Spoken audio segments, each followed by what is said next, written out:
Belajar terhubung dengan kesadaran murni atau higher self kita.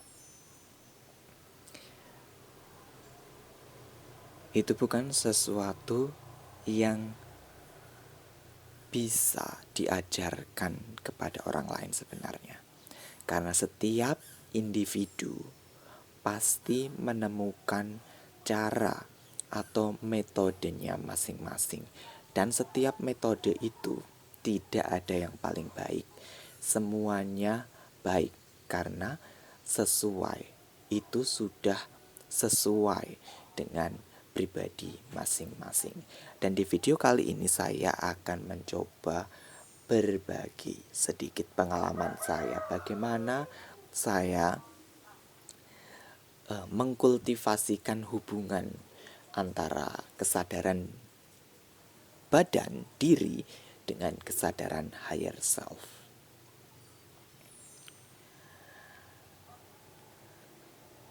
Teman-teman mungkin ada yang bertanya-tanya, seperti apa sih kesadaran murni atau seperti apa sih ketika higher self terhubung dengan kita itu, sensasinya seperti apa, rasanya seperti apa. Jujur,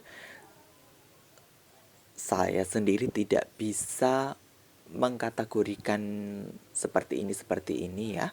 Karena mungkin setiap orang lagi-lagi akan merasakan yang berbeda, akan memiliki tolok ukur yang berbeda pula. Tapi dari pengalaman saya pribadi, ketika higher self itu terhubung dengan kita, ketika kesadaran murni itu hadir dalam diri kita, pertama itu adalah adanya perasaan yakin yang mendorong, memberikan daya kepada diri saya sangat kuat, sehingga saya tidak lagi berpikir apapun. Yang saya lakukan hanyalah melakukan atau bergerak sesuai dengan dorongan tersebut. Tidak ada keraguan, ya, tidak ada rasa takut, tidak ada pikiran itu menganalisa atau mengira-ngira. Kemudian batin juga tidak ada rasa takut, tidak ada rasa kasihan, tidak ada rasa ragu, benci, bangga apapun. Hanya ada dorongan yang tidak tahu datangnya dari mana, tidak tahu kapan datangnya, hanya saat itu hadir begitu saja, begitu kuat sehingga saya harus bergerak sesuai dengan dorongan tersebut. Kalau diibaratkan analoginya sepertinya, coba kalian perhatikan anak balita atau batita, anak di bawah 5 tahun, anak di bawah 3 tahun. Mereka ini adalah contoh nyata orang-orang atau pribadi-pribadi yang benar-benar terhubung dengan kesadaran murni dan higher self mereka. Kenapa? Karena mereka masih belum bisa berpikir, masih belum bisa mengidentifikasi rasa di dalam batin. Pikiran mereka juga belum bisa menganalisa, belum bisa membuat overthinking istilahnya, ataupun memikirkan masa depan atau memikirkan ke belakang masa lalu, merasa khawatir pada sesuatu yang tidak pasti, merasa takut dengan sesuatu yang sudah berlalu, atau merasa takut pada sesuatu yang belum datang, merasa khawatir pada sesuatu yang di masa lalu. Terserah mau definisinya seperti apa ya. Kenapa saya bilang begitu? Karena jika kalian memperhatikan anak balita dan batita, apa pernah kalian melihat mereka berpikir ketika melakukan sesuatu? Tidak, mereka melakukannya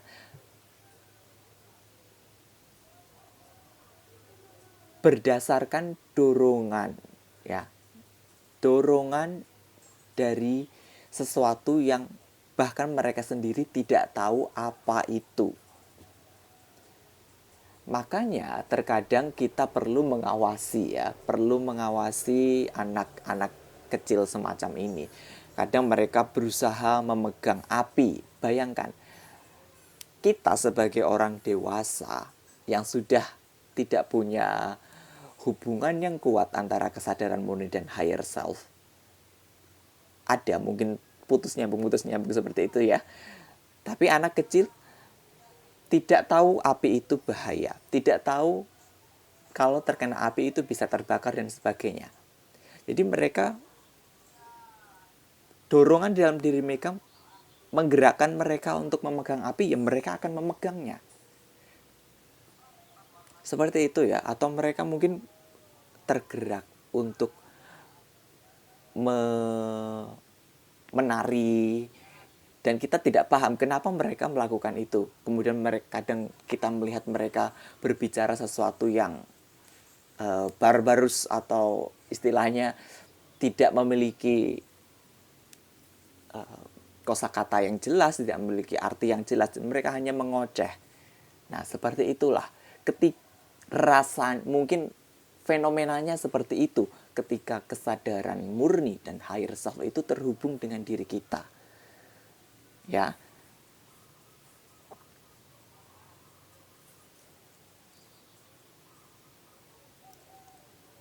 Contoh lainnya adalah ketika kalian memperhatikan orang-orang yang sedang melakukan transmisi light language, ya. Ketika mereka melakukan transmisi light language, bahasa yang mereka ucapkan, gerakan-gerakan yang mereka ciptakan dengan tangan itu bukanlah sesuatu yang bisa diterjemahkan dalam konteks bahasa manusia ya, dan disusun kamus-kamusnya, diartikan begini-begini simbolnya. Saat transmisi itu terjadi, itu tidak ada artinya secara duniawi, tapi secara spiritual, energi dan vibrasi itu ada ya, tentu saja. Nah, kita memperhatikan tangan itu bergerak seperti ini, atau mereka bicara dalam bahasa yang bukan bahasa manusia, bahasa yang mungkin tidak memiliki arti atau terdengar sama dengan bahasa manusia, tapi mungkin makna secara vibrasi, secara esensinya berbeda. Nah, seperti itu ya. Makanya ketika kita hendak mencoba menjadi penyalur light language, itu harus terhubung dengan kesadaran murni, dengan higher self, tapi juga kita harus memposisikan diri kita itu sebagai anak kecil yang masih murni, anak balita atau batita semacam itu ya. Kita harus menggunakan the power of our inner child ya, kekuatan murni dari diri kita yang lebih inner child, anak kecil di dalam diri kita ya. Seperti itu. Ada satu kejadian di mana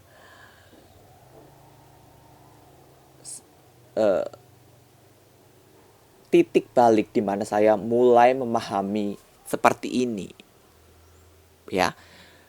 Jadi suatu hari saya sedang duduk.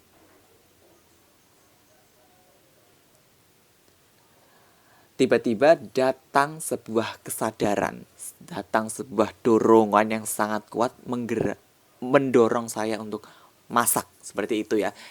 Katanya sebenarnya itu bukan sesuatu yang bisa didengar ataupun suara-suara dalam kepala atau suara yang didengar dengan telinga seperti itu ya. Tapi sebuah kesadaran, sadar seperti itu ya. Saya juga tidak tahu bagaimana menjelaskannya supaya bisa dipahami. Tapi kalau kalian merasakan sendiri ketika kesadaran itu hadir, mendorong kalian, dan kalian mengikuti dorongan tersebut tanpa memikirkan apapun. Nah, itulah yang namanya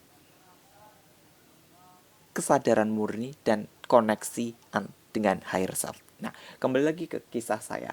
Ketika saya mendapatkan dorongan untuk masak itu,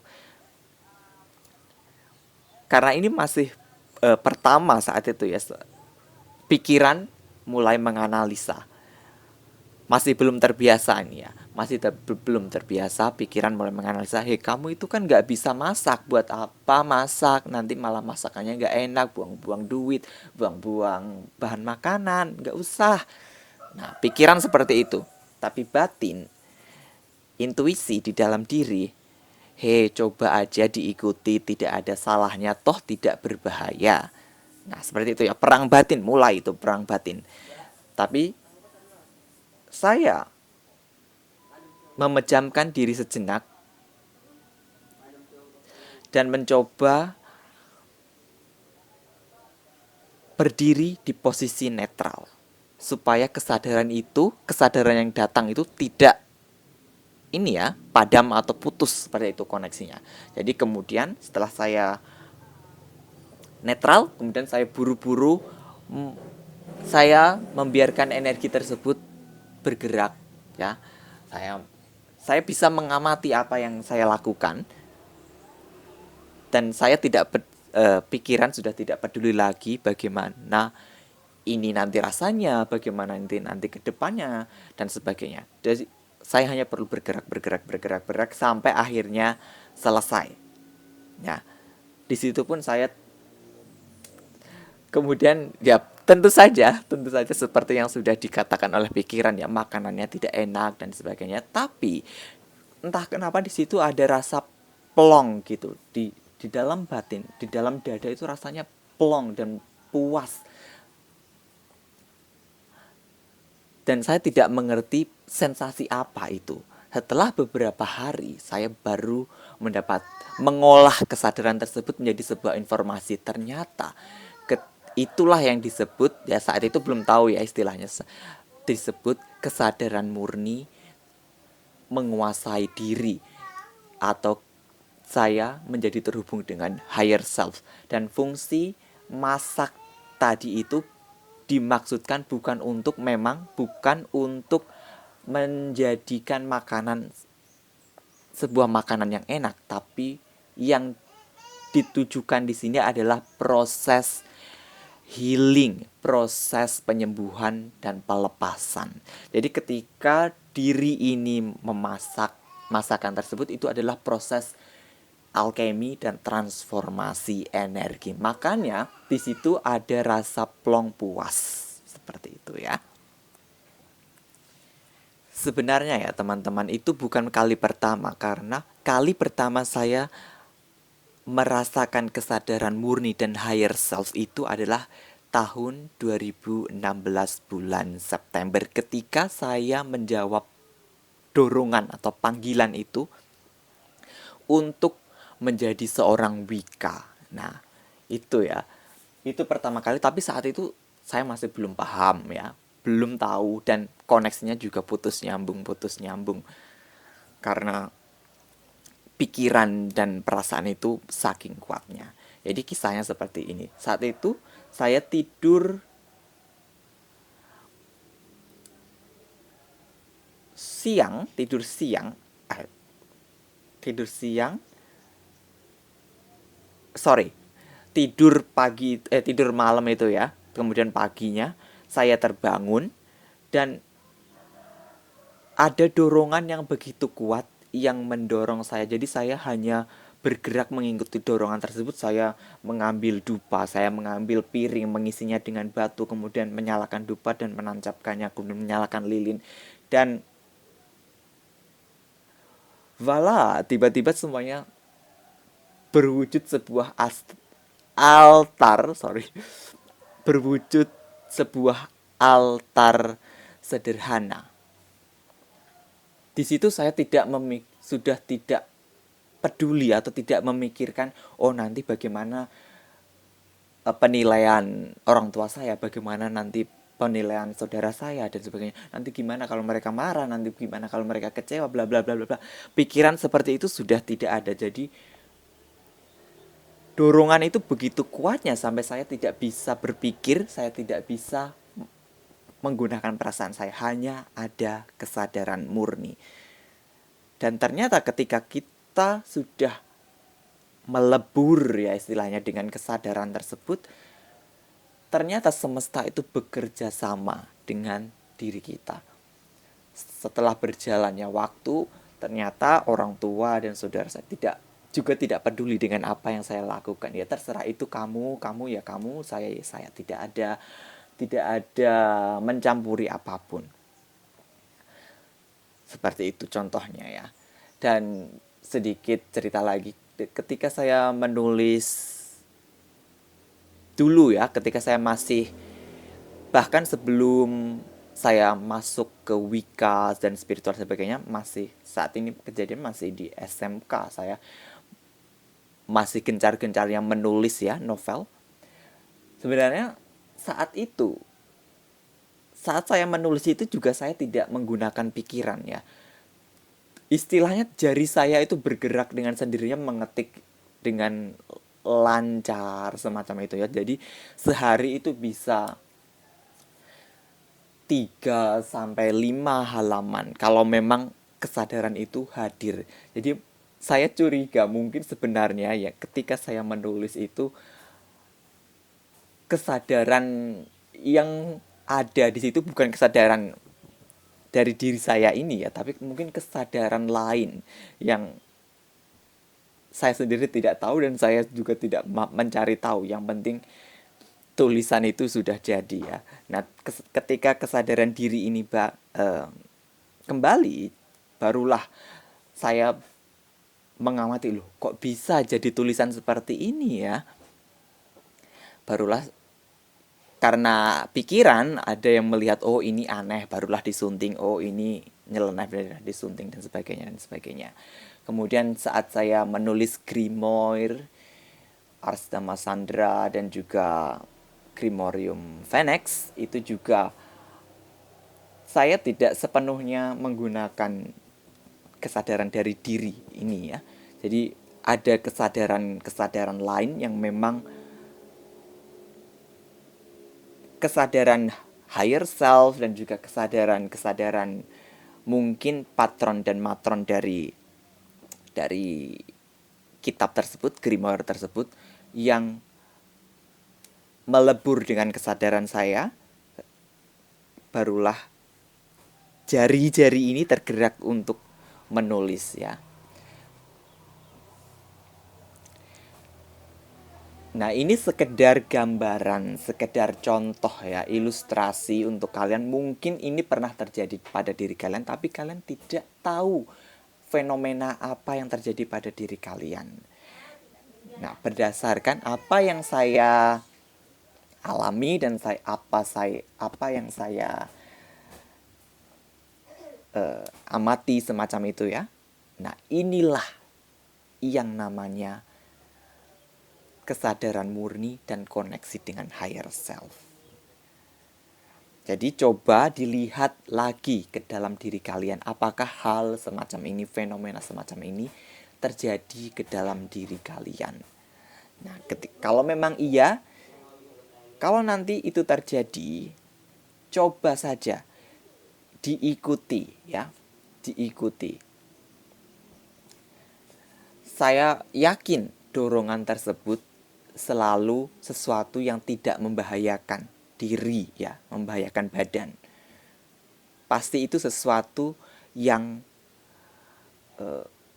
bersifat entah itu menyembuhkan atau itu bermanfaat bagi orang lain, bermanfaat bagi diri sendiri, atau sesuatu yang membangun.